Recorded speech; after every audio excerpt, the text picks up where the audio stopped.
Hello and welcome to episode 100 of Radio Gorepress. Holy shit, guys. That was the most underwhelming fanfare. Yay! We'll fix it in post. I'll get sound effects. It'll be fine. I couldn't get over the fact you said 100. What should I have said? Instead of 100. 100, a single 100. What's wrong with you? Episode 100. Yeah. Like the TV show. The TV show's not called The 100. It's called The 100, isn't it? It's not called The 100. I maintain I said now. it. Oh, God damn it. 100. 100. Have I been saying it wrong my entire life? I think I want answers. Reasonable. That wasn't rhetorical. Am I stupid? Answer me. No, I think it's perfectly acceptable. I just think you're wrong. Okay, we'll put it to an Instagram poll. Is Sarah dumb? Yes. Or yes. A big dummy dum-dum. It just, when somebody says something completely innocuous and it makes you go, I'm sorry, what? It's like when people list telephone numbers outside, like to a different rhythm. Yeah. So when they do it like 3 digits and then 2 digits and then 3 and 3. Yeah. Sorry, what the fuck? No, it's 533. Yes. Obviously, that's how a phone number should go. Apart from mine, which is 6-5. You guys are weird. I'm just going to say it. Do you not do that? I don't think so. Oh, it's gonna bake your noodle now. You're gonna be thinking about it. I can honestly say I have never given a second thought to the cadence of how I say phone numbers. I don't know if I say them that often. Once someone says it differently, you will. Or when someone says. Anyway, I'm fucking this up. I really like dragging the tone down. It's 100th show, guys. Because it's episode 100, we mentioned it last week. We committed. Yeah. We're all getting drunk. Or I mean, that's my plan anyway. You guys can do what you want. You just have to deal with me. There is a bottle of mediocre red with my name on it. Is there any other kind that we drink? Shit red.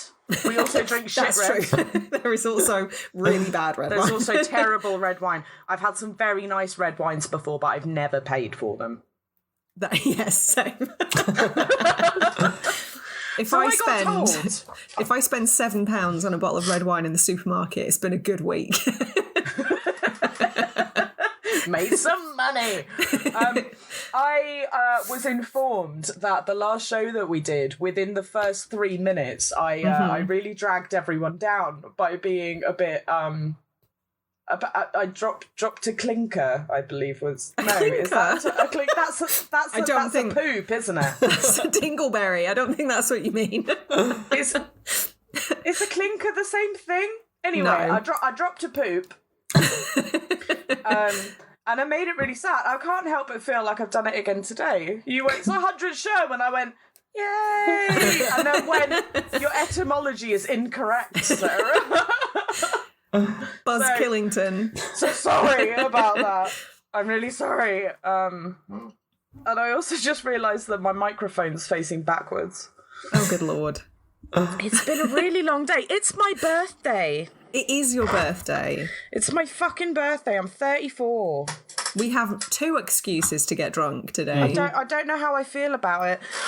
This is... In what way? Lockdown birthdays are weird. Yeah. They don't exist. They're a write-off. You get an extra one when we're free again.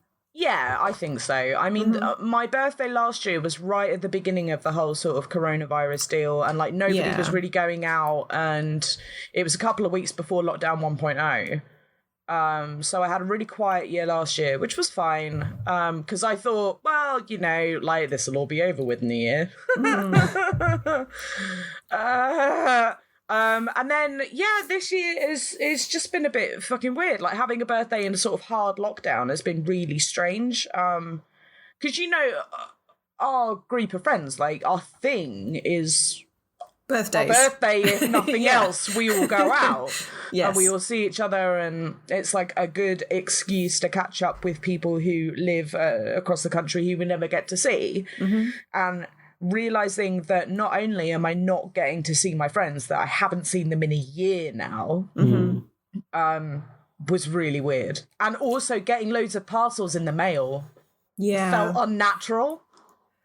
What I will Basically, say, everyone went straight to my Amazon wish list, which I'm all about, to be honest. Thank you for that. Like, I'll be posting you a cat in the next few days. Is that all right? Is it Burke? Of course it's Burke. Yay! Yeah, I'm good for that.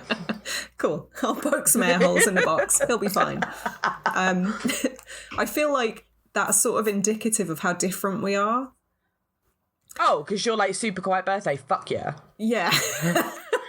The year before, I had a really big birthday. Like, more people than had ever come out for my birthday came out. And it was really unusual because it's in December.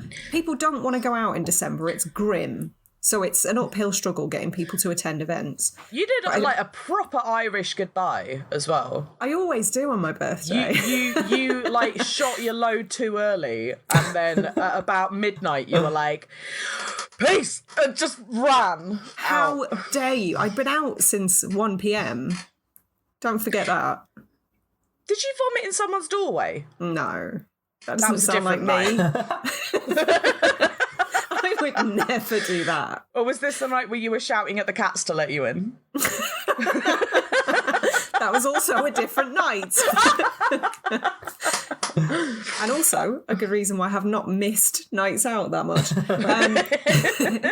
No, I had a great birthday last year, and I stayed at home with one other person and did very little, and it was great. Anyway, let's talk about a film, shall we? So the last show, we got pretty serious. We did a little kind of an homage to Black History Month, and we covered Get Out. And I thought you were going to say we did a little known film called Get Out. Oscar winner Get Out. This independent, but I don't think you'll have heard of it. You're such a hipster. And I had a really good time talking about that film. But this time, I think we're going to go for a little bit of a change of pace. I'm hoping it's going to be a silly one. But we also, because it's February, and we also always like to honour Women in Horror Month. We do, because we like women and we like horror. Mm-hmm. We do. We like ladies. And we like women in horror. Mm-hmm. But we... I can't. I'm so sorry. Oh no. It's the beginning of the end. This is one that I've wanted to cover for a while, and to be honest, it's one I would have liked to talk about this time last year, but it wasn't available anywhere, so we had to put it on the back burner. And Amazon Prime, that legend, put it up for streaming, so it would have been rude not to. Hate how much my life is governed by Amazon and all of its subsidiaries, but good on you, Amazon Prime. Can't even blame it on Jeff Bezos anymore. I mean, we can. We can and will. It doesn't stop him being a trash person. That's true. So, Slumber Party Massacre. Yeah. 1982. It's as old as I am. Which is very old. So old. Directed by Amy Holden Jones. Mm-hmm. Written by Rita Mae Brown, who is not somebody that I'm that familiar with, to be honest, but apparently she's quite a renowned feminist novelist. Oh, okay. Yeah, and it was written with the intention of it being a feminist parody of slasher movies. And I think Amy Holden Jones intended that to be the case as well. However, it was also produced by Roger Corman. Okay. Hence the inclusion of large amounts of nudity and some of the loss of the parody element. I think it still works. Yeah. I mean, I just kind of figured that it was an 80s horror film and therefore tits would feature. Yeah. I mean, it was a rule. It was written into every contract. Yeah, like about if you haven't seen titties by about 3 minutes in, then it's going to be a shit film. I think it was 2 minutes in this one. It was really soon. And they do this weird little double take on you where they're like, oh, and she's picking up loads of toys. Children's toys. Yeah. Like, no, you are a fully formed woman. Yeah, like you've just... So I've just looked at a child's boobs. I mean, and then they save it by going, I'm 18, Mom. And I'm like, oh, smooth, nice, you did it. Firstly, you did it, guys. I am 38 and I have many toys. I'll have you know. I mean, yeah. That's very narrow-minded of you, Rosie. They're not toys, they're collectibles. I mean, they're toys that are also collectibles. The kind of toys that she was picking up were very childlike. Yeah. It was a very pointed kind of, look at me collecting up all my symbols of childhood and then putting them in the trash, leaving childhood behind. Like, it was very, very on the nose. And then a creepy arm going, I can't believe you throw away this 1966 vintage Barbie with orange Mac. I'm taking That's it. going it's on mine. eBay. It's going in my collection. Straight to Antiques Roadshow. Can you imagine? Let's see what David Dickinson has to say about this. What did you bring? Barbie doll. Where'd you find it? In the trash. Oh my God, that would be me. What have you brought to Antiques Roadshow? My cat is really old. Yeah, why? Do you want to buy him? He's a dick. He's a dick. He is such a dick. Yeah. Oh dear. I think it's quite interesting to note that Amy Holden-Jones had been in the industry for a little while. She was still quite young when she directed this. I can't remember. I think she worked on Taxi Driver. She got a job on a Scorsese film. I know that much. She worked with some really high-profile people, and she actually turned down a job on E.T. to direct this. I'm not convinced it was the correct choice. No. What? I wonder what her thought process was for that. I mean, I guess it's I can direct my own film. Yeah, I mean, like a job as a dog's body on this Spielberg film, or I get to be a director. That would be a difficult choice to make, I think. I mean, only one of them you can wear a beret, so that makes that decision. To differ. You can do whatever the heck you want. You can't be a beret wearing dog's body. No runner has ever worn a beret. Maybe that's how they stand out. You've got to be memorable. You have to wear a beret? Yes. It's mandatory. It's part of the uniform. It's a prerequisite of the job that you own an array of different coloured berets, one for each day of the week. Yes. 7. There are 7 days in the week. You're absolutely right, Sarah. Oh, sorry, is it 7? I don't know anymore. 7s. Oh, 7s. Don't make it confusing. Yeah, I feel like that was a weird choice to make. I get it. I understand why she made that choice. I feel like it was like a calculated risk and it maybe didn't pay off. Well, she didn't go on to direct very much. She only did a handful of movies, but she produces and she writes quite a lot. Like, to present day. She wrote quite a lot. Well, anything I might have heard of? Yeah, I think she wrote like all 3 Beethoven movies. So I was not expecting that. The caliber is off the charts. I'm done with tits. What about a big dog? I mean, it's the logical choice. She wrote Mystic Pizza, which I love. I have never seen Mystic Pizza. And I don't give a heck who knows it. I love that film. Yeah, I think she only directed 4 movies, but she wrote Mystic Pizza. She wrote she didn't write Slumber Party Massacre. She wrote Indecent Proposal. She wrote The Getaway. Did you just say she didn't write Slumber Party Massacre? She didn't. She's got a writing credit, but we've already established it was written by Rita Mae Brown. Do I have to say it again? Well, clearly yes, because you just did. I'm very confused. You have no idea how long a day it's been. So I told a lie. She on has our written 100th episode, Sarah. She's written 7 Beethoven movies. There are 7 Beethoven movies? Is there like one for each of his symphonies? It's one for each day.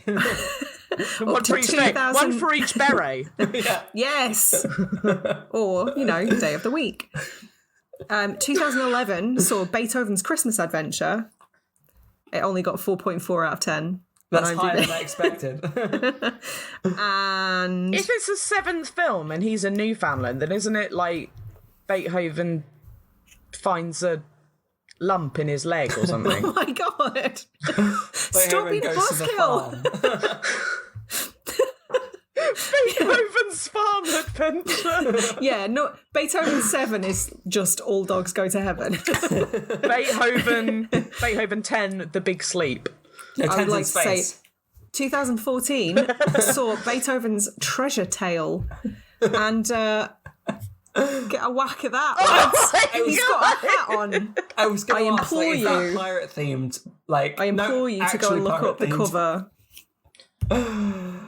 That's made my day. If we're looking for another film to cover, then I want to throw my pirate hat in the ring. And suggest Beethoven 74 Treasure Tales. I will co-sign that by throwing my beret onto the pile. I'm not going to tell you which one. Don't throw it away, you need to wear it. 1 of 7, you've got to guess. Is it Tuesdays? Is it Fridays? I'll never tell. Oh, God. This is a fucking disaster.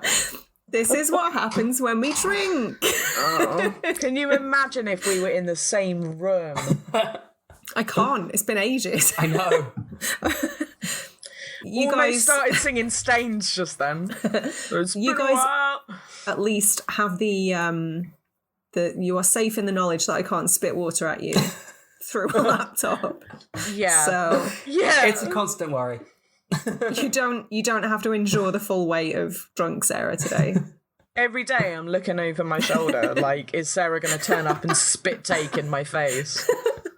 Hey, at least I'm not the one that puts my finger in your mouth. That's very true. You do you licked me on the face and pushed me over. I will definitely rethink the first part post-COVID. Don't think I'll be licking anyone after this. Sorry. Ah, mate. I immediately, as soon as the words came out of my mouth, I was just like, oh, now put them back in. How do I control alt delete speech? That rewind noise came out a lot better than I expected it to, I'll be honest. It was impressive, yeah. If only there was a way we could edit stuff out of what we put into the world. But alas, we'll just have to go with it. None of us have the time, inclination, or possibly technical ability to do that. So on we trot. I mean, I love this show, but I don't know if I, 14 hours of editing, love it. No, absolutely, categorically not. No. It is what it is, guys. So I've seen someone else's editing process and I was like, Jesus, fuck. You do what? I mean, if you're not a consummate professional like we are, who nail it first time, every time. Oh dear, I'm digging myself a grave now. So taking it back to Women in Horror Month, I think it's also really interesting to me that this is literally the only horror franchise where every installment was directed by a woman. Ah, okay. Different women as well, not the same one every time. So that I did not know. Is there a reason for that? Not like that the other ones weren't, but is there a reason why this franchise specifically was that you know of?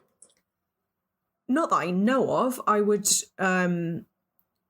pure conjecture, but I mean, I guess because it was intended to be a feminist slasher or a parody of slashers, I guess maybe some of that didn't completely land with the first one, but maybe they sort of stuck to that premise. Maybe, yeah. Which I think it became a sort of like it'd be a strange coincidence film for women to direct kind of thing. Like Probably. It became a thing that if you wanted to be a woman director, then you had to direct a Slumber Party Massacre film. Potentially. I'll be honest. That was a rite of passage. I'll hold my hands up and say I haven't actually seen any of the sequels. I think there's 3 or 4, but I haven't seen them. I'm going to go out on a limb and say that they're more of the same. I think you're probably correct in that assertion, but I couldn't tell you. One thing I did realise is that I've covered this film before. Of course. Oh, Sarah! I mean, it's not the first time. I hadn't realised. I forgot that I'd already done Reanimator. This has happened a few times now. What do you like? But West... Don't. Oh, God damn it. My mum was singing Baby Shark today. There wasn't a child in the house. She was just singing it because she likes the song. Oh, do we need to have words with your mum? Always. Constantly. And that word is usually no.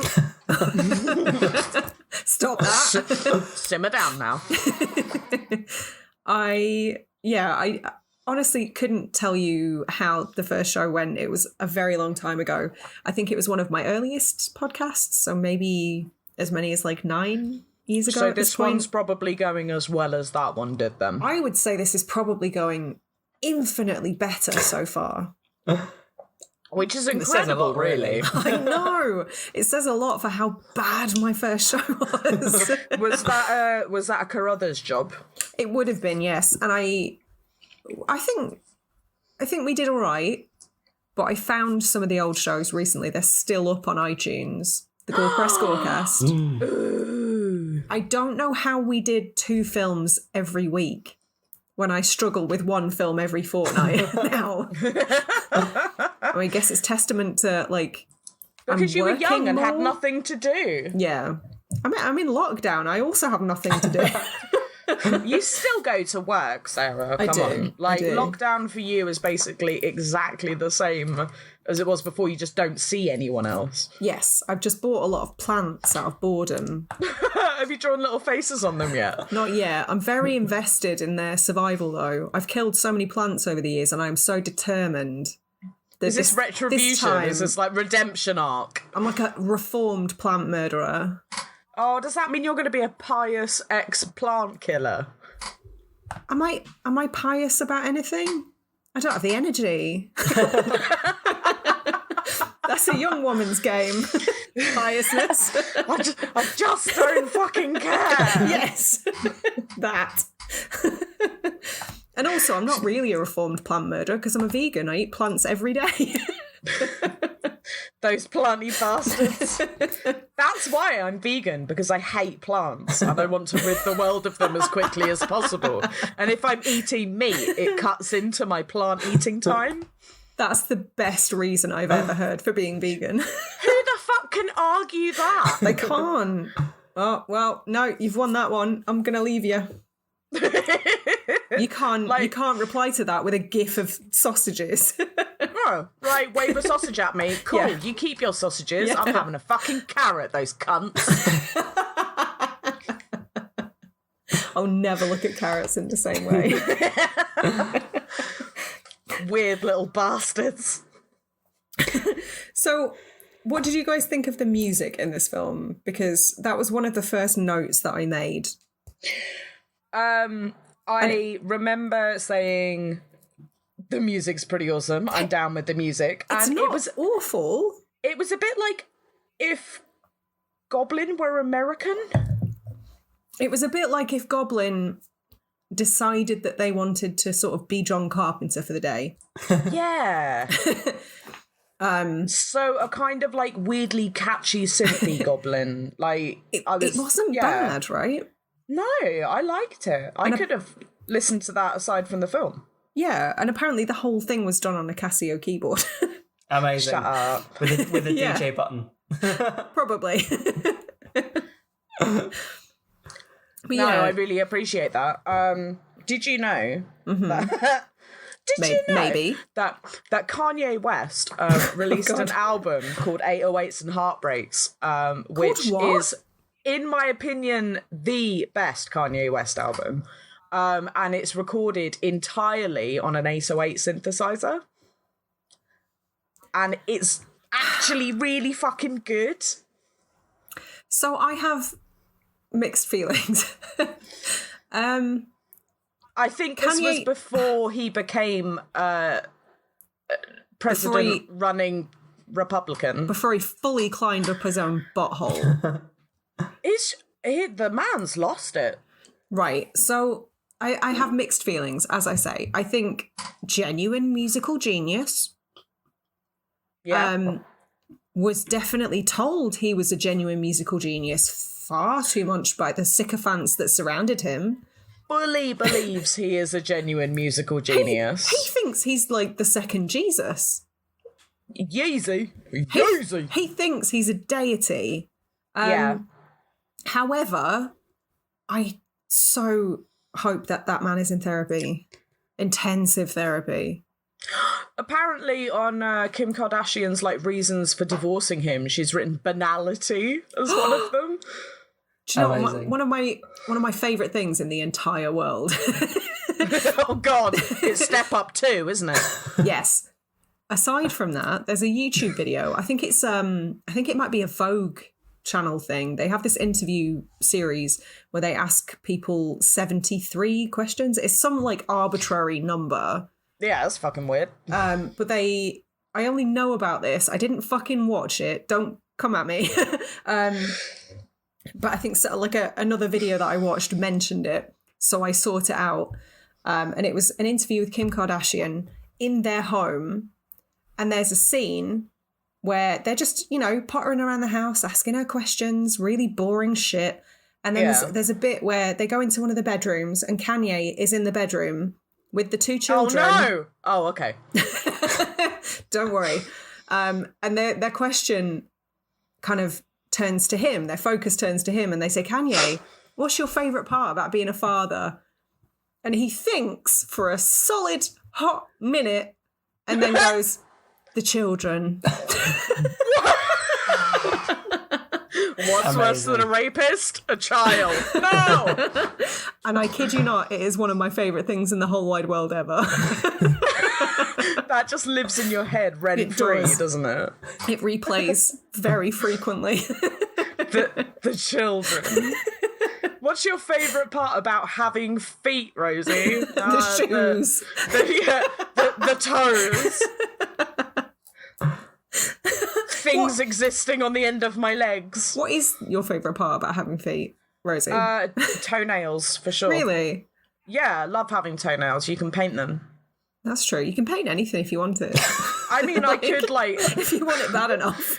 I am now incredibly upset that I have never gel painted my entire foot. There's still time.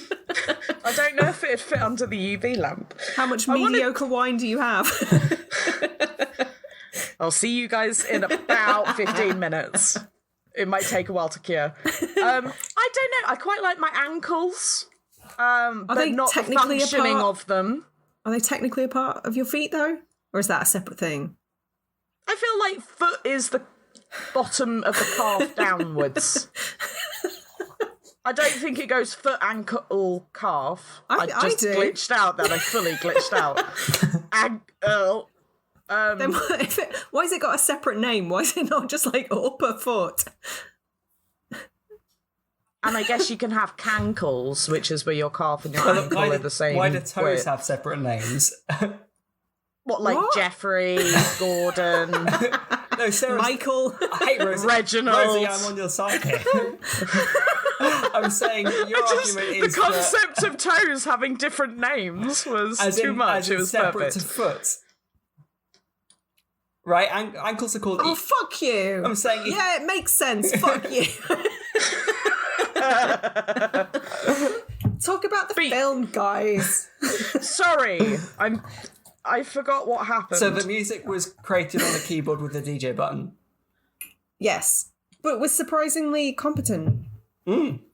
I feel like saying surprisingly competent is so judgmental. I have no idea of the qualifications of the people who made this film. Who made the music? Do you know? Was it like... Was it a person? No, it was purely what a mystery. AI. Ralph Jones. Was it like the writer, director, did they do the music, or was it someone separate? Was Ralph Jones a joke or not? He's the brother of Amy Jones, so it's Amy Holden Jones' brother. It's a family affair. Oh, so she roped her, like, teenage brother who lives in his mum's basement had a keyboard to come and make the music for the film. He has composed for 2 movies. Oh, what's the second? A film called Love Letters. Oh, I thought you were going to say Slumber Party Massacre. Love Letters with Jessica Biel. 2. It has clout. Also, Has clout? In Who the fuck says house clout? Who even Are are you you? on TikTok? Are you one of them TikTokers? Are you an Insta influencer, Pip? I should have known better than to talk when you guys were drunk. I'm not even drunk, I'm just offended. She's not drunk, she's just belligerent. It has significance. I am outraged. Clout. I'll clout you. Through the screen. It's her birthday, we can't say anything.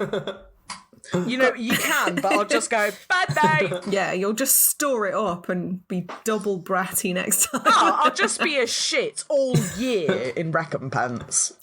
So obviously, going back to the opening scene, she throws away her toys. That's how far we've got. I'm determined to steer this back onto the fucking rails. It's not going to happen, mate. 2 minutes in, we see boobs. Mm-hmm. Then she throws away all her toys. And then, obviously, we find out that her parents are going away, hence the no parents sleepover. I keep going to call this sleepaway camp. Different thing. Oh, no, that's a very different film. Yeah. I had to look it up. Parents. Have we done that before? Oh, no, it's different film. Never mind. Yeah. Her parents look exactly the same age as she does. Yes, everyone in this looks 40. Yeah, straight including the girl that's being babysat. Yeah, Courtney. There are no exceptions. Everyone looks 35 to 40 in this film. I don't know if it's like an 80s thing. It's not an insult. I'm not saying they're not attractive, but they're like an attractive 30 to 35. I think it's the hair. It probably it's dates hair. everyone, doesn't it? They're just the 80s like style. Yeah, it dates everyone like a tree. If you cut off their head, you just count the rings of hair and it tells you how old they are. I do quite like the part where she's saying goodbye to her parents, though. She's just thrown the toys away to prove what a grown-up she is. And then proceeds to be... Bye, Mommy, I'm going to have some pizza. And then proceeds to be the biggest goddamn brat. I'm 18, stop telling me what to do. I hated that line where her mum was like, you lock all the doors and windows. And she was like, no, I'm 18, remember? Yeah, that doesn't mean you don't have to be safe. Unlock my door. Are you insane? Clearly, you can't be trusted as an 18-year-old to be in the house by yourself if you're not locking the windows and doors, because that's just poor security. And taking your top off with the curtains open. And then wearing a see-through dress. This is, like, just poor decision after poor decision. However, I would like to say I quite like her character. She grows on me very shortly after that scene. I got really, really confused quite early on, which is standard for me, but I got really confused quite early on about who she was. Like, okay. I thought she was Valerie for a bit. Yeah, understandable. But then she asked Valerie to the party, and I was like, oh, so that's not Valerie. Mm-hmm. And then it was a lot. It was a whole thing. So who is she? Who does she play? Can you remember their name? Are you asking me? I never remember anyone's name in a film. However, I do know who Valerie is, and I know who Russ Thorne is, because his name was on the newspaper. That's a terrible name for a serial killer. It's pretty, like... I don't know, I think that's a pretty good name for a serial killer. No, Russ Thorne sounds like kind of like a crime author. Yeah, or like a gumshoe, Russ Thorne. Yeah. Russ Thorne to me sounds like a really bad sort of British 90s porn actor. Yeah, you want him to be called something like Kevin Stabalon. Like he'd be in a Bend Over title. Yeah, that's what I was hoping for. I wanted it to be like Ignatius Really? fucking kill you. Yeah. Ignatius will murder. Oh my god, that sounds like a Space Mutiny name. Ignatius will murder. Rip, steak face. Roll fizzle beef. Buff, drink lots. Big, big, large, huge. Bob Johnson.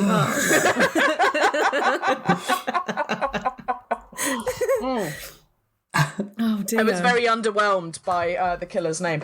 And I'm going to go out on a limb here and be like, I was very underwhelmed by the killer, to be honest. See, right. Same. But I would also go out on a limb and say that I like the killer despite being underwhelmed by him, but only via the framing of it as a feminist horror film. Is it because he doesn't blink in the entire film?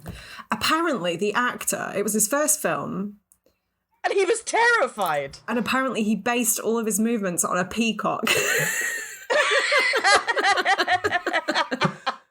I watched an interview with him. He didn't elaborate as to whether it was a specific peacock or just all peacocks. His mate Stephen the peacock. But yes, he did make a point of saying he watched peacocks and like mirrored the sort of the jerky head movements and like, yeah. And not blinking and being like... And they're not blinking, yeah. I love you. That was like one of the only things he says. He doesn't speak until that point, does he? No, he doesn't. And I mean, that was legitimately a bit creepy. Because he doesn't blink when he's saying it. So, I'm guessing, we haven't established this yet, but I'm guessing this was a first time watch for you guys. Yes. Yes, it was. Given that I've covered this already, I probably don't need to say that it was not a first time watch for me. You would hope. You would be really completely forgiven, I think, for if I thought that I had seen it before watching it. It is... I'm going to go out on a limb and say this is potentially the most formulaic film I've ever seen. Yeah, I do. I'm going to disagree with you later on. I have a list of reasons why. I have a list of reasons. Why. That's my fourth page of notes. It's my list of reasons. I'm not even kidding. 4 pages. Twice as many pages of notes as for Get Out. I don't know what that says about me. Why do you think you're presenting this one, Sarah? Because I'm dumb and I said I would. So and the other option was me presenting it, and that's not... We're not... No. But it was a first-time watch for you guys. Did you know anything about this film other than the title, I guess, and the fact that I'd said it was directed by a woman and was a slasher movie? Nope. Right, so... I mean, I'm just going to say, like, I'm guessing there was some sort of preconceived notion connected to the fact that I'd suggested doing it for Women in Horror Month. Okay, Slumber Party Massacre, to me, I went, oh, okay, massacre at a slumber party. I mean, yeah. Obviously, which we will get on to, because there is only one slumber party and there are quite a few massacres. I did not pick up, because I'm dumb, on you saying that it was directed by a woman. So I was like, I wonder why we're doing this for Women in Horror Month. Okay. Is it because it has a lot of women in it? Because it's a slumber... And I kind of figured there's got to be some reason why it's, like, prominent and pertinent to do for Women in Horror Month. And that became... more apparent when I like read up a little bit about it afterwards, but I went into it completely blind. This is why I'm asking, because I think if you knew nothing about it, you wouldn't... There's nothing obvious or overt about this film that would make you go, it's directed by a woman. This is female gaze. No, nothing on the surface. I assumed it was made by a man. Yeah. What about you, Phil?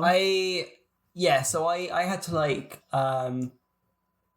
think about it really because I mean actually going through the I mean you're not a fan of slashers anyway, not hugely, but going through the kind of doing some research, it kind of confirmed what I assumed in that there was a lot of studio influence effectively, because I was like, Yes. like my first note is just boobs, because it was so, featured so prominently. Isn't everyone's first note boobs? But between, There were at least 3 boobs. between like that I her saw. changing, They just reused all of them throughout the film. like the shower scene as well. They were very prominent, but kind of with like the pan down to the like soapy it was butt and then back up full again. on male gaze. Oh look, his female nudity. So can I just touch on that for a second then? I find that really interesting because I view that really differently, but I suspect it's only because I was well aware it was directed by a woman. Okay. I think we've all like been coloured with the knowledge that we've had going into it. Yeah, by assumptions or by what you knew in advance. And I think, because I actually made a note, like Roger Corman produced this film, he put up the money for it, so it was his thing. Like, he made exploitation pictures, so he kind of insisted on nudity, and I got the impression that Amy Holden-Jones agreed to it, but on the proviso that it wouldn't be too laboured. Like, it felt like she was sort of... It was more like natural nudity rather than somebody, like, getting their tits out. It was, like, getting changed or getting showered or... It wasn't overly sexualised, and I think once you know who made the film, especially during the scene where the 2 boys are kind of looking through the window at the girls getting undressed at the slumber party, I think it's more obvious that it's sort of, like, condemning them for being gross. But again, I don't know, because my opinion is so coloured by the fact that I knew it was directed by a woman who had that kind of feminist background. I wondered if you guys read it the same way or completely differently. I will say during the shower scene, there's a shot where Valerie looks over the showers at the girl who is hosting the slumber party. And my initial and overriding reaction was, oh, they're going to fuck. Oh, really? So Yeah. you did think it was sexualized? I thought that bit was sexualized. Okay. I didn't think the entire scene was sexualized. There was a look that they gave each other, which was like lingering. And I think now I know that was whoever the girl is, the slumber party girl, deciding in her head that she's going to invite Valerie. Right, okay. But without knowing that, it looks like they're giving each other the eye. That's and fair. There's gonna be a finger banging around the back of the lockers later. Someone's getting finger blasted tonight. Yeah, no, I completely see that point of view. I think a couple of things sort of occurred to me during that scene. I felt like there was a little bit of influence of maybe like Carrie, like a Brian De Palma. Kind of influence. Like very sweet, chaste girl. Yeah, I mean that first sort of scene where Sissy Spacek, I never know how to pronounce her name, but I've always said Carrie. Yeah, me too. So when she's in the shower though, it's very like not. Actually, no. I was gonna say it wasn't sexualized. It is kind of eroticized. It's at the very least romanticized. Yeah. Because it's very like soft focus, very slow pan down her body, and it's not until you kind of realize what's going on and the scene sort of turns on its head. Yeah. But I felt like that was kind of, I could see some of that influence here. But I think what made it different is because I have seen this film before and because I know who wrote this film and who directed this film. It felt like some of the scenes featuring nudity were kind of awkward. I didn't feel like it was romanticized or eroticized to me anyway. Like it just sort of felt like she wanted to get it over with. Do you think that was a conscious decision for it to be slightly awkward because they're portraying teenagers? Maybe. Like it was this isn't a sexy scene. This is a bunch of like, you know, kind of awkward lanky girls like in the shower going... Just finding their womanhood, because I think that's a big part of the film as well. Like, I think that's a huge part of like any horror film with female protagonists. They're always like around the same age, and they're always like, you know, coming of age, blossoming womanhood. That's such a common thing. A lot of films tend to be around these like coming of age moments, like late teens into early adulthood, or like kids coming of age films, you know, like, I don't know, fucking Stand By Me, stuff like that, where you've got kids like becoming teenagers from children, and those specific formative points make for really good filmmaking. Yeah, absolutely. Sort of like turning points where you can kind of like, in a real world context, sort of look back and go, that was a turning point. Yeah, and it's so relatable as well to have formative moments on screen that you can go, I remember being that age and things being fucking weird. I think it makes 100% sense as well, though, because obviously with films, you want a character arc in there. You want to show the main characters are developed, and what better way to show that is in these formative years whereby they are changing in multiple ways. Well, this is it. And what better way to show that in 90 minutes as well? Well, I mean, the whole film is only 77 minutes long. It's a really snappy slasher film. Snappy. It's a really cutting blade shot. That was really bad as well. I don't even know why you let me say that. It's a really stabby film. I'm really interested on both of your perspectives for this one, because I think men and women have such a different experience just walking through life. Yeah, we experience things very differently. So, like, Phil, based on what I've said, like, I don't necessarily view those scenes featuring nudity as particularly, like, titillating. What was your impression, like, as a male viewer? Do you think it was a little bit awkward, or, like, could you maybe like, to me, it felt like Amy Holden-Jones kind of, she knew she was contractually obliged to include some nudity, and it felt like she wanted to get it over and done with as quickly as possible. Yeah, I think my issue more with them was they just felt unnecessary. Like, okay, but then that is quite. So it did feel extraneous to you then. But that's quite representative of 80s movies as a whole, and that's perhaps why it didn't jump out to me as being directed by a woman until I thought of it and thought of all the moments that further down the line that were surprised. Like, I felt the fact, and it's, you know, I felt more surprised at the fact that there were women in kind of service jobs portrayed quite heavily, like the phone, the first person we see murdered on camera, and the woman who was drilling the peephole into the door. That was that was weird. Yeah, I mean, to be fair, like, she might have been a woman drilling a peephole into a door. She did a shitty job of it. Oh, and also the peephole just magically appeared. I don't know if you noticed that. She drilled a hole in the door and then fucked off. Cowboy builders everywhere. And then, the next scene, not only was a peephole already installed in the door, but hanging out.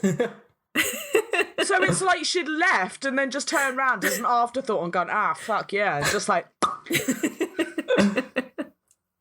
I mean, I can't comment on the workmanship. Workwomanship? I don't know. Workpersonship. Workpersonship. Yes, I like that. It's also the fact that Courtney was reading Playgirl. Again, that's not really something, like, female sexuality isn't necessarily something that is portrayed in that sense. Well, it is, but it's demonized. Yes. Yeah. Sorry. Yeah. And anybody who kind of embraces that ends up a victim.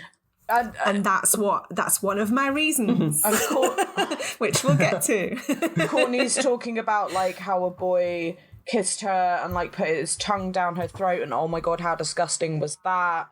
And, like, there is definite like a naivete. Yeah, it's weird. Like, I'm finding it really difficult to think of another sort of slasher film where there are two final girls. This is, again, one of my reasons. There's more than one final girl. But they kind of amalgamate into one person. Don't you dare.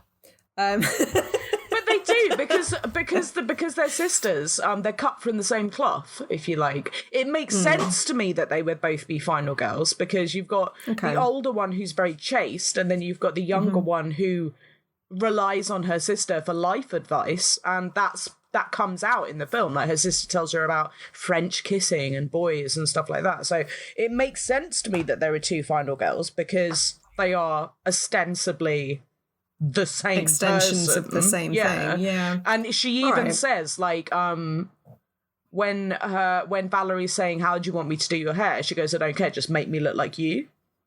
Aww.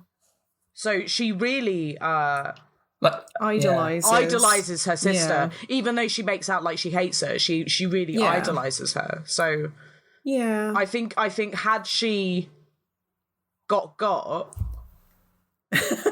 that would have been, it wouldn't have been very like in keeping with that idolization. Like she emulates her sister enough to the point where it saves her life.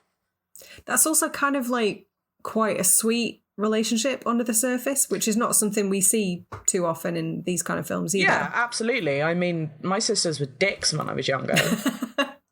They never did my hair or talked to me about boys. If you'd been attacked by a guy with a huge power drill, what do they call those big drills? Like the manual kind of like power drill? Fucking corkscrew, I don't know. Something that opens wine. I mean, it would. You say, had I been chased by a serial killer? Had I been chased by a serial killer? My sister chased me around the house with a kitchen knife when I was younger. Your sister was the serial killer. That's a very different reality than this film presents. Yeah. Like, I cannot relate. Could not relate. I do think that's quite nice, though. It's a very sweet relationship that they have, and it works really well because they do have that like bickering element as well. Yes, massively. Oh my god, the number of times that girl crosses her arms. Courtney. Oh, it's such this a all the time. She's an arsehole. She's a complete twat. And even at the point where she's like, can we go to the party? No, absolutely not, categorically not. Let's just stay at home. There's nobody there and we're not going to have a fun time. Where is she? Oh, she's across the fucking road. That would not fly in a pandemic. That's all I'm going to say. All I'm going to say is that if her 18-year-old sister had locked the doors and windows... Like her mum told her to. If everybody who was 18 just locked the fucking doors and windows, then none of this would have happened. That's all I'm saying. I say this. Her mum, who is probably my age, had told her to do. But it's the other girl, isn't it? See, I'm so confused about who's who. I know. Just between those two girls. Is it, I looked her up. Is it Trish, the main girl? You could literally say any name you want and I'd be like, yeah. Is this the female actor who killed herself? Oh, sorry to like... That's dark. Put a huge downer on it. I watched a few interviews with people prior to the recording and is it Robin Steele? Steele? I don't know. Everybody spoke so highly of her, and apparently she committed suicide when she was in her 30s. Oh, that's really sad. They all said she was like the sweetest person on set, kind of looked out for everybody, was just really nice. Nobody had any idea she was dealing with any kind of personal demons. Oh. But she was great in this. Yeah, she was brilliant. And just like, I think it's sort of easy to write female actors off in these kind of exploitative roles. But there was some, like, was I right? Did you check? I didn't check. Something? Okay, never mind. I'm just going to say, yeah. But just the scene that you were talking about earlier, when you sort of said she kind of had this wry look at the other girl, there was something just, like, really sweet about her smile. Do you know what I mean? Like I'm gonna bone you. Look, not even sexualized. Do you know what I mean? Though she just seemed like I'm naked. Just nice. You're naked. Let's do this. Let's be naked together, baby. Who knows? I thought she was great. I thought Valerie was great as well. Actually, I think some of the dialogue. I would love to read the script as it was intended. Same. Rita Mae Brown's script. Oh, so the script rather than the book. Yes, I suspect a lot was changed. Have you read the script book? To movie? No, I haven't. Right, okay. I know Rita Mae Brown wrote a number of novels. I know one of them was featured in the film. I forget the name of it. Yeah. But there were just some really weird lines. Like, even to take it back a ways, the part that I think it's like between the basketball game and the showers. I think I've forgotten her name already. Was it Trish? Did we say Trish? Did we decide on Trish? They're all called Trish. Says to the one that's not called Trish, Valerie. Like, you played such nice basketball. Who talks like that? Right? And again, I was like, oh, does she? But it was really... I didn't even read it in a sexual way, though. I was just like, you're an alien. Watch it again, and you'll be like, she is itching to get involved. Maybe. She wants knuckle deep. She wants to go spelunking. But my reading of it was just like, you're an alien that's just landed on Earth and you don't know how to talk to humans, because this is not how humans talk. What do you mean we're gross? It's a completely natural occurrence. Spelunking. Yeah, cave diving. Haven't you seen The Descent, Phil? Oh my God, can you imagine if that was your vagina? Wait, what? If the caves in The Descent was my vagina.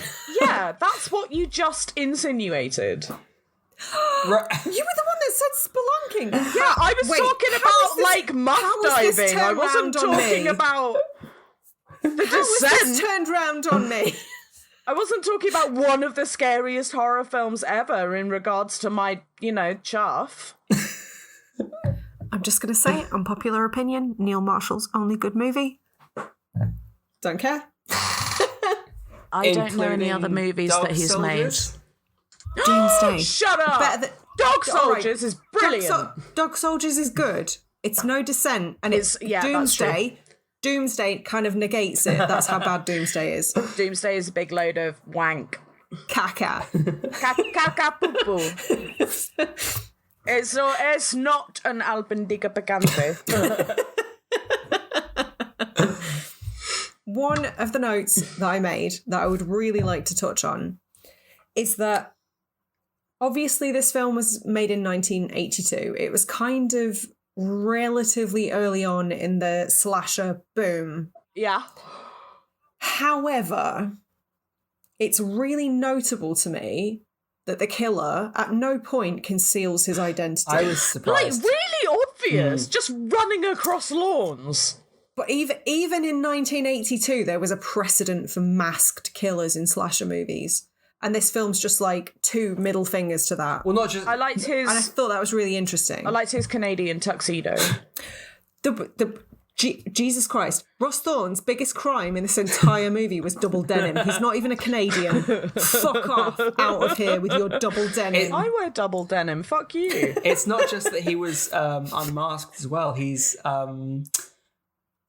actually pretty visible within shot. Like, you can see half his face in the van when the which honestly, right at the beginning, I thought was an error.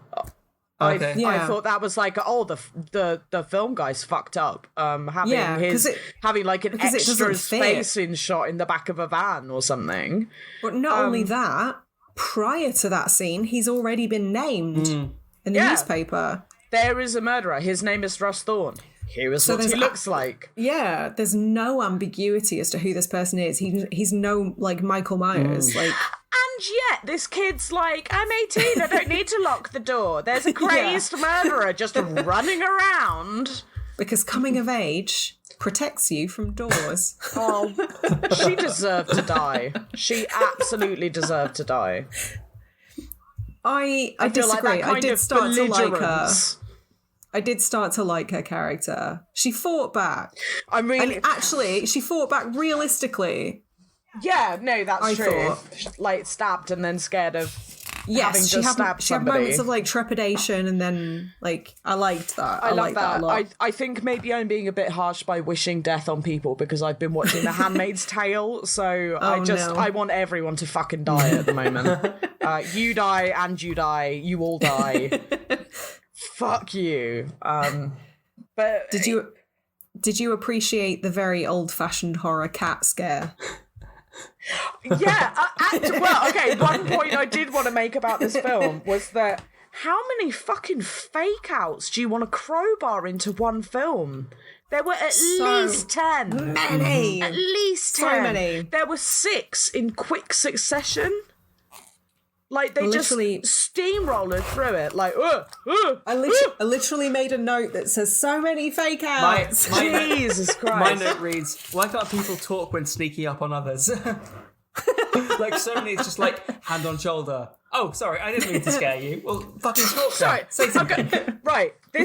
Hold on. Sorry. Why can't people talk when sneaking up on others? They wouldn't be sneaking up when then. they're not intentionally sneaking. Others. Yeah. Oh, right. So you just want people to be walking around all the time going, I'm here, announcing I'm walking themselves. around, and then I'm going to tap this person on the shoulder. Hello. I mean, if it was like, that's preferable to like the Nosferatu. If it was like, oh no, I'm everyone. fucking Nosferatuing the like shit out of people. 9 PM and you wanted to talk to someone, your first reaction wouldn't just be to straight up go behind them and tap them on the shoulder. You would call out to them, right? You would say their name. It depends how far away from them I was. And how much of a dick I was feeling like. And often I'm feeling like a lot of a dick. Yeah. I disagree. Also, what an arbitrarily weird time to bring up. If it was 9 o'clock in the evening, I wouldn't tap someone on the shoulder without announcing my presence first. If it was dark If it's post 9 p.m, Rosie. I just, like... That's the cutoff for pranks. Did you not know? 9 o'clock, prank time. I find the concept really weird. Like, I scream anyway. Like, if anyone... A lot of people know this about me. Well, yeah, a lot of people know this about me. I have no fight or flight response. I just yell at stuff. Seemingly with wild abandon. Like, if I drop something, I just scream at it. You have fright response. I freeze. I absolutely freeze. I freeze and yell at the thing that is frightening me until it stops. I've always been kind of curious about the fact that that's not an option. I wouldn't fight. I wouldn't flight. I would fright. Fight, flight, or freeze is the official 3. There is like that. But that doesn't indicate yelling. No, absolutely not. Loud fright, I guess, I believe is the there would closest be I can yelling. get to it. But I can quite legitimately put some toast in the toaster, put the thing down, forget I'm making toast in the 2 minutes it takes to cook it, and when the toast is done, I yell at it. Every time I yell at toast. You have a lot in common with my cat. I have a very stressed existence a lot of Rosie the time. jump scares herself. Yeah, frequently, all the fucking time. So if somebody comes up to me at 9 o'clock in the evening, and even whether if it's they toast. If toast comes up to me at 9 o'clock in the evening and announces its presence, I'm definitely fucking scared. That makes me so sad because toast is such a gift. I know, and it reminds me of a line in, I think it was Rex the Runt, where somebody said that power was one of the few things nicer than toast. Oh. And I was like, oh, it's so true.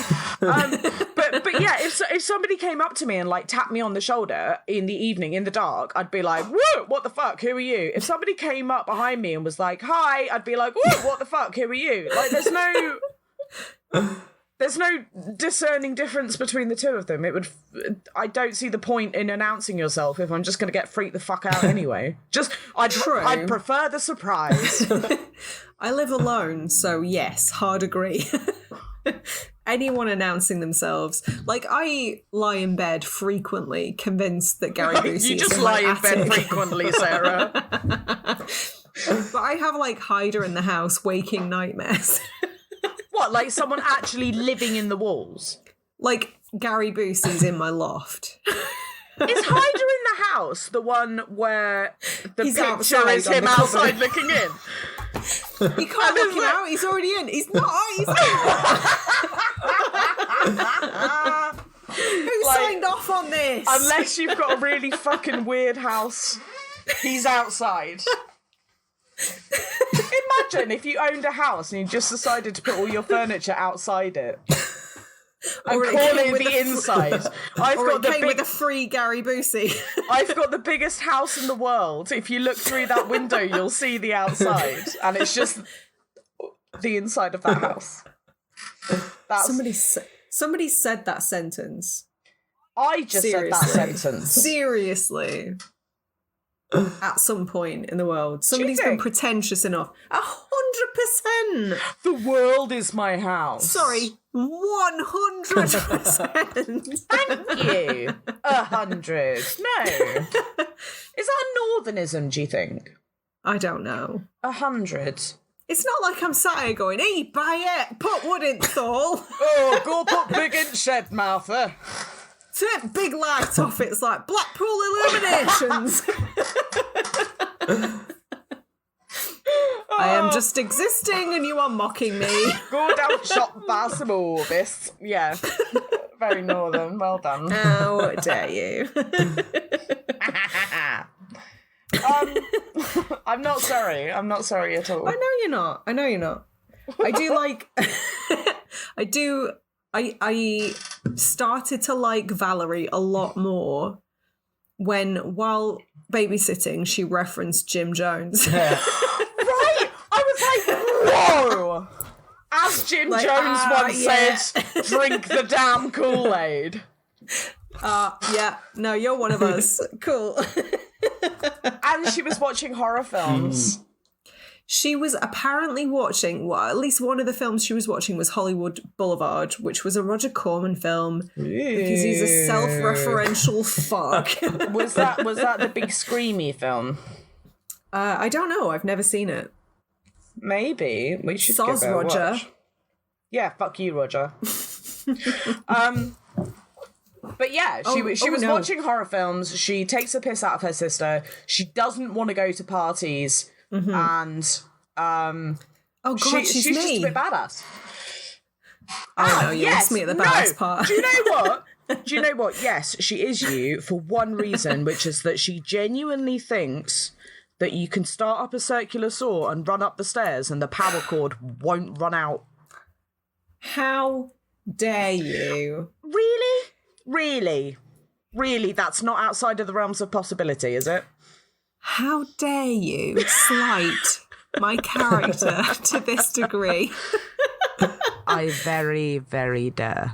I'd just like to say I've run out of margarita. I'm now on the whiskey because I have foresight. Are you doing shooters? Fucking hell. Shooters? Shooters? Where are you from? Shall we go to Hooters and do some shooters?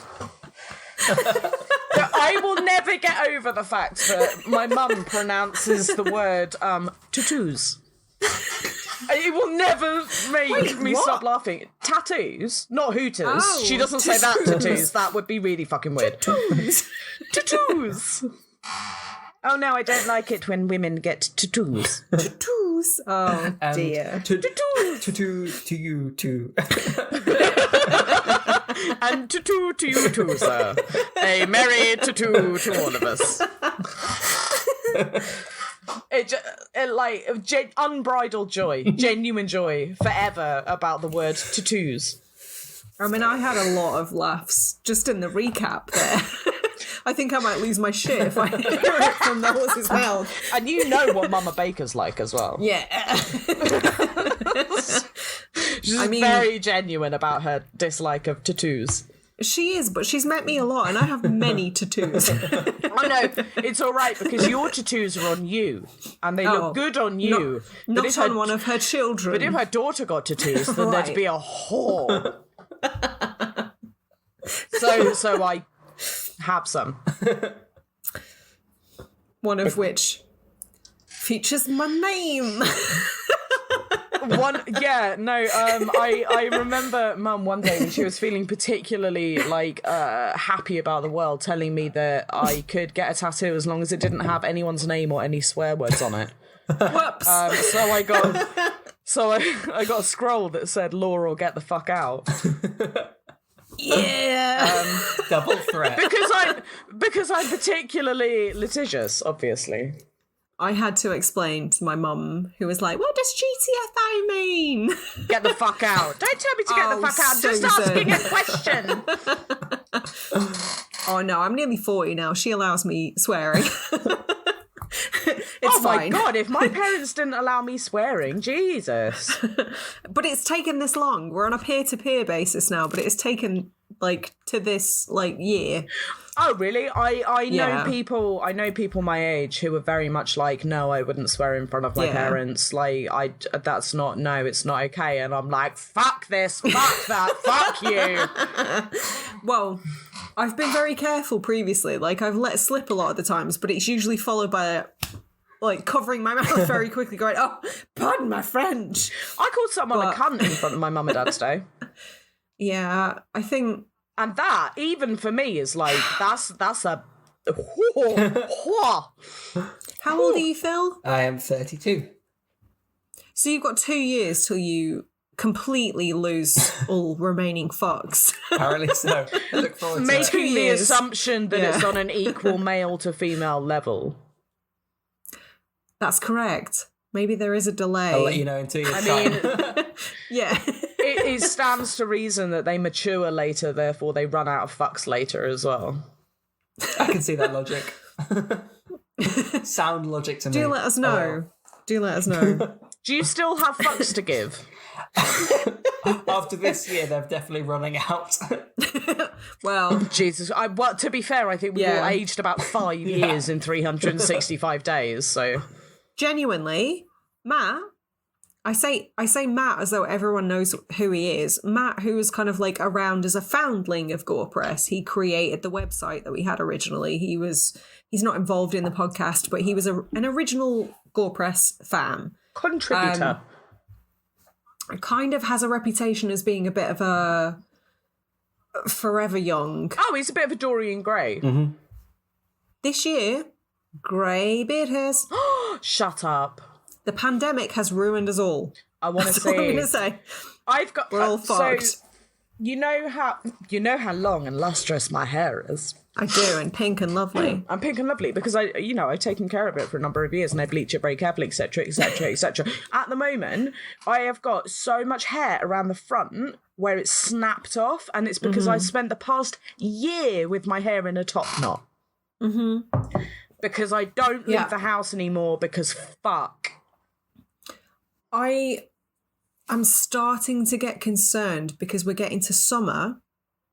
Oh. Which means I can't just stick a beanie over my horrible, horrible hair anymore. Yeah. I have to start washing it more frequently. What is life? And more than every 2 months. It's fucking diabolical. And Christ. I know it doesn't matter in the grand scheme of things, and I am happier with my self-image than I've been in a very long time. But I've put on a stone and a half since the beginning of lockdown. I will say there are so many good things that come with approaching your mid-30s. What, you're just this is what I fucking look like now. Yeah. This is me. If you don't like it, you can it's great. You can genuinely fuck off into the sun. Fire yourself into the sun. Tie yourself to a frisbee and fling it over the rainbow. Yeet do that not shit give a as far fuck. as it will go. What the fuck, Richard? I'm fully about just not caring anymore. And I'm in a much better place sort of with my self-image and stuff than I have been for a very long time. I am well aware of the fact that there is going to be this slew of weddings. Yeah. As soon as lockdown's lifted, everyone we know is getting fucking married. And I'm going to have to turn up a bit. And I don't think anyone will care, because I'm pretty sure everyone's got a bit fatter over lockdown. And if they haven't, they've got absolutely ripped. That's the either or. Everyone's got fat or ripped. No, I think everyone started getting ripped. And then stopped and got fat. 5 months in, went, oh no. Well, this is it. This is it. I was actively trying to lose weight at the beginning of lockdown 1.0, and I was doing all right. And then lockdown 3, went to shit. Nope. Lockdown 3 has been the killer, I swear. Yeah. Winter as well. Yeah, that's what I say. I'm putting on my winter layers. I'm wearing my winter furs. I know this is a massive tangent and we should probably think about wrapping the show up fairly soon, but I have seen so many social media posts lately that are just like, oh, UK government giving us 4 months to get back in shape. Oh, get fuck off. No, we've all put weight on. Stop that. Why don't we just all stay a bit fatter? Winter will be here before we know it and we'll all be grateful. Genuinely, it doesn't it just doesn't matter. No, like the absolutely shit that we've been through. Yeah. As if anybody has time to think about like, oh, I've got some chub. No, it doesn't matter. It doesn't fucking matter. No, up until this point, I've survived a global fucking pandemic. Like, exactly. If I'm a bit fatter, alive, then I'm still here. Yeah, 100%. I'm so with you. And it's kind of upsetting. It's really shifted my perspective, though. And actually, this does tie into the film somewhat because this was filmed at a time where women were very much expected to look a certain way and to uphold certain beauty ideals. I feel like the 80s were really bad for kind of like, you have to have a small waist and big boobs. Yeah, absolutely. And wear like high leg everything. But that's not really like a figure that you can cultivate. Yeah, you are literally either born with it or you're not. You're either gifted or you're not. Like I as a woman who has quite small boobs, I could work out as much like every hour of every day and have a small waist. Nope. That's just how they fucking are. But I kind of feel like if there's one really good thing that's come out of this whole situation over the past year, it's almost been like a hard reset for those conditioned ideals. Yeah. Because we've been away from it. Like we're reminded of it online. This is it, but we haven't been outside. We haven't been bombarded with advertisement. Yeah. And I know people who have turned off like all of their social media and they only look at a certain number of sites and like they're really concentrating on their own well-being rather than being like bombarded with well, you're just a customer on social media, about what you? Makes them worthy as a person. Yeah. Social media's reached a point where we're all just customers. Yeah. Ultimately. We're just being sold to. So it was kind of interesting watching this film in particular, even though it's made by a woman. Mm-hmm. It's still... Yeah. No, 100% I agree. Like, I think the Roger Corman influence is really apparent throughout. I think you're right in that, yes, it's directed by a woman, but oh my God, does it adhere to the same... Like even... But I also even can't like guarantee... the female handy person adheres to like the normal standards of beauty. I'm not entirely sure that even if he had nothing to do with the film, that Amy... whatever her name is. Holden Jones. Thank Two you. names. I'm not entirely sure that she would have like cast a group of girls with less perfect figures. More diversity. Yeah, I'm not convinced that she would have done that because sex sells and everyone knows that whether you're a male or a female. Okay. And she wanted to make it as a director. That's why she chose to do that film. And it was produced by a actual film company. It wasn't an independent production, so of course they're going to have a say in it, and because they're the ones with the money. But I think even if it was completely down to her, I'm not entirely convinced that she wouldn't have still picked the thin, big boob, pretty girls. But then I know fuck all about her, so... I agree with you to a point, and there's a reason for that. And the reason is that I watched an interview with her. Basically, to this day, she's kind of salty about the fact that she gets called a traitor to her gender for having made this film. And it's bollocks. It's bollocks. Yeah, she's a woman who made a horror film for a certain audience. There is no such thing as a fucking traitor to your gender. I hate that attack.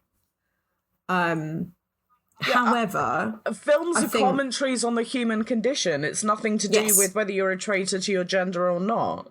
Agreed. But I think it's interesting that you say you don't know if she would have kind of changed the casting process or the way the women were filmed. And I am inclined to agree, because I think regardless of gender, I think it was just like indicative of the time that it was made in. Yeah, absolutely. And I think there's a reason why she made the film, and I don't think it was because she wanted to make a big statement.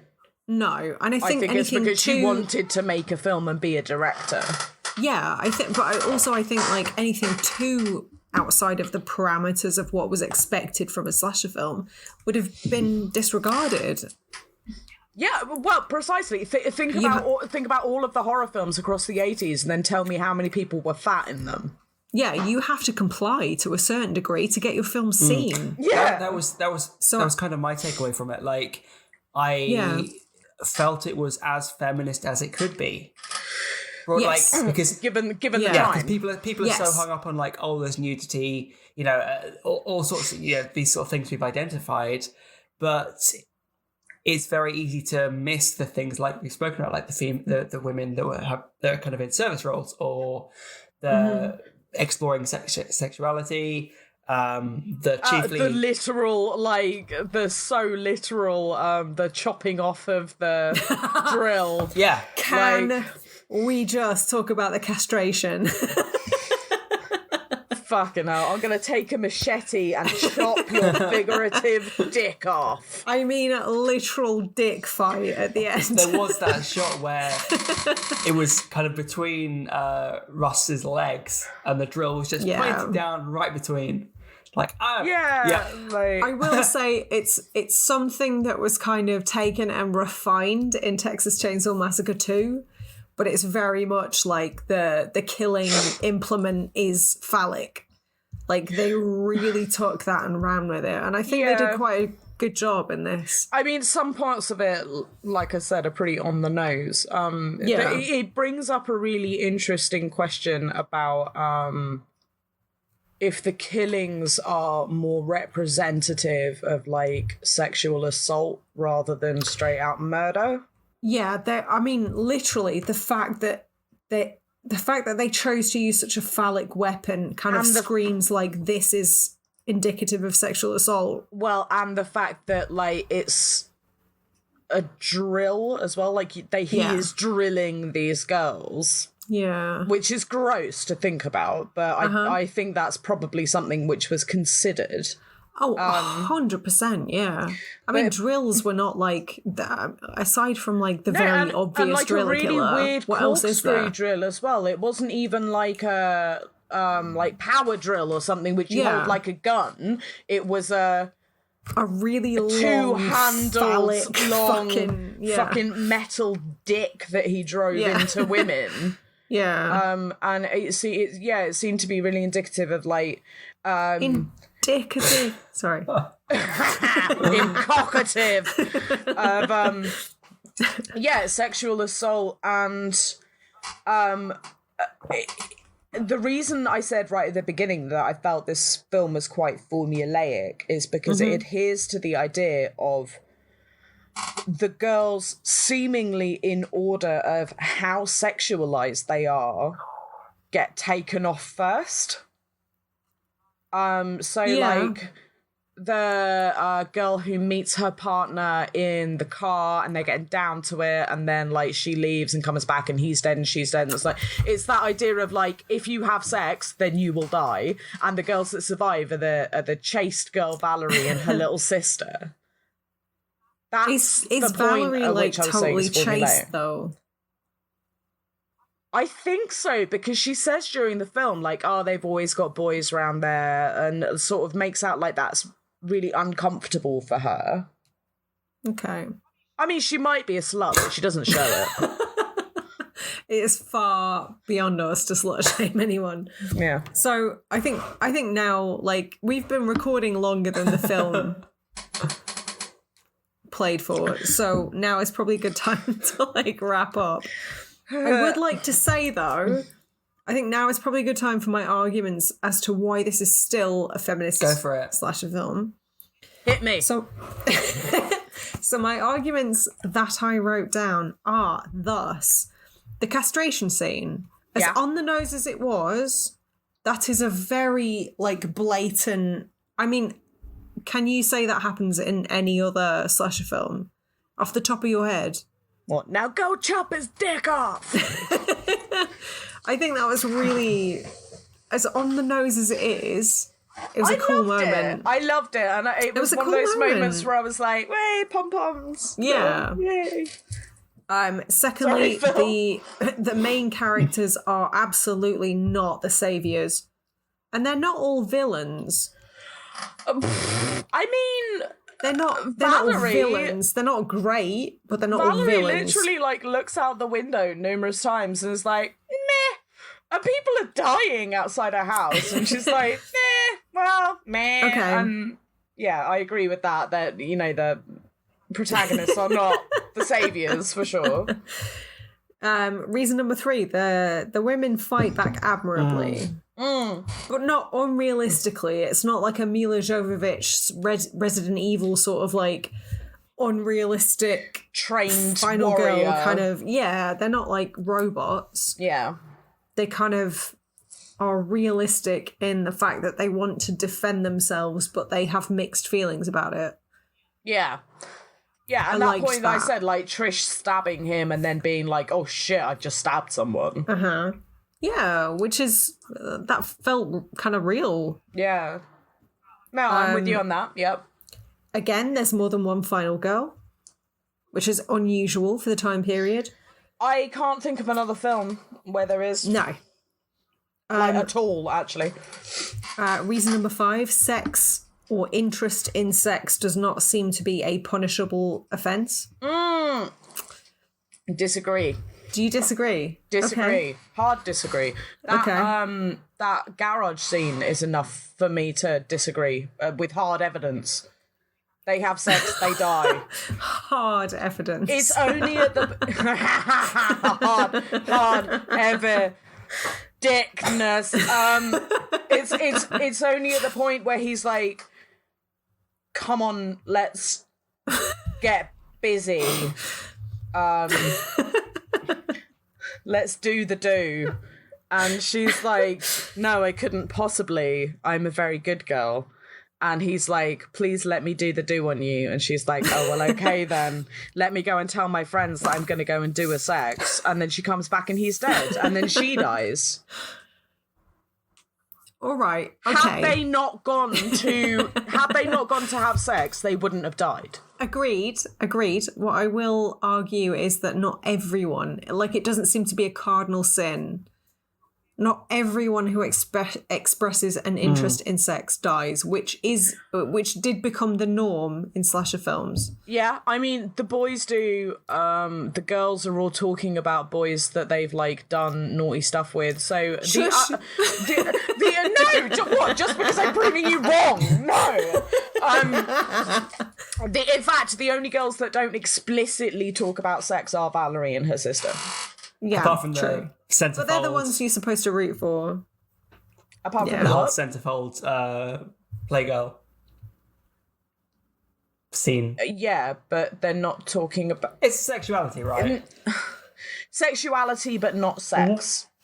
And also my final point is that babysitters, the idea of babysitters in peril is like so entrenched in the horror genre. Yeah, for sure. Even at the point of 1982, it was a thing. Mm-hmm. But I think this film, more than most, does a really good job of kind of portraying women as protectors, but also they can attack, they can defend when necessary. There is one thing I definitely noticed, which is that throughout the entire film, like, all the girls are looking after each other. Yes. They're not all... They might be, like, running for the fucking hills, but they're making sure their friends are with them. They're not just, like, fucking off and leaving everyone behind, or sitting and screaming and waiting to die. Like, they fight back and they look after their friends. The fact that they die is kind of aside from that. Yeah, kind of It's kind of heartwarming. Yeah, in a way, yeah, absolutely. Like, in a weird way. I've only got one point to make about the film. I've got one really small point to make about the film, which is there is one girl who I personally relate to, and she is the girl who, after the pizza guy arrives, starts eating pizza off his corpse. Hell yes. And she's like, well, I'm fucking hungry. And I was like, that's me. That's absolutely me. Oh, the body's cold, but it's the pizza warm? Yeah, exactly. Like, tastes like dead guy. Like, don't care. Does it have olives on it? I'm sold. Yeah, agreed. She is my, she's my life goals. Is there anything you guys want to say to wrap up then? That was it. That was my thing I wanted to Just the pizza thing. Just the pizza girl. I love her. No, I mean, I enjoyed this. I think, like I said, I think it's as... Did you? It's as feminist as it could be in the era in which it was made. Yeah. Considering there's so much ego influence and stuff.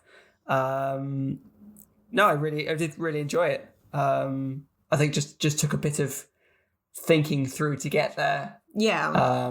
I think sometimes it is about reframing things. Yes. I would have liked to have seen the original version of the film, because there are the full-on parody. There are a couple of moments where I just found myself laughing at something. The pizza's one of them. The girl, I can't remember her name, in the fridge, where she's just like sliding in and out of the fridge. Where Courtney's opening the door. Apparently she was a gymnast. So she kind of utilised her training to sort of like cling to where the light would have been and then like slide out and then pull her weight back in. It was just hilarious. I loved it. So I would have liked to have seen more than that. But yeah, like by and large, I think did enjoy it. That's cool. I didn't necessarily expect you guys to enjoy it as much, actually. So I thought it was super formulaic, and I'll stick with that. Yeah. I still think it was super formulaic, even though it was like made by a woman. But that doesn't mean that I didn't enjoy it. Like, it did what it was meant to do, but it did it pretty well. Yes, I would agree. It's a good time for everyone, I think. Yes. That's my standpoint on it. Unless you wear double denim regularly. Unless you wear double denim, in which case you're a terrible person and you're going to burn in the depths of hell. Or Canadian, who knows? Or Canadian. So safe. And on that note, I think that's a good place to end. I'm surprised we're not more drunk. I've had a blast celebrating our 100th. Is that correct? 100th. It is correct, and you should have said that at the beginning. Well, more fool me. I think both are right. I've genuinely had a blast. We've celebrated our 100th episode. We celebrated Rosie's birthday. Yay! We've talked about women in horror and slasher movies, and it's been a G-dang good time. A G-dang good time. A G-dang good time. And I think if you want to see more from us, check us out on social media. I will link all of our social media in the bio, along with our Patreon, if you feel like you would like to support us, and our Ko-fi account, if you want to send a one-time tip to help us do what we do. Or buy me a birthday present. Or buy Rosie a birthday present. And until next time, until episode 100, 101. Who knows? 100 probably 100 and 101. The only thing I can be sure of is that I will not be presenting the next episode, so I won't have to say it. I'll do it. And until next time, stay spooky. Woo!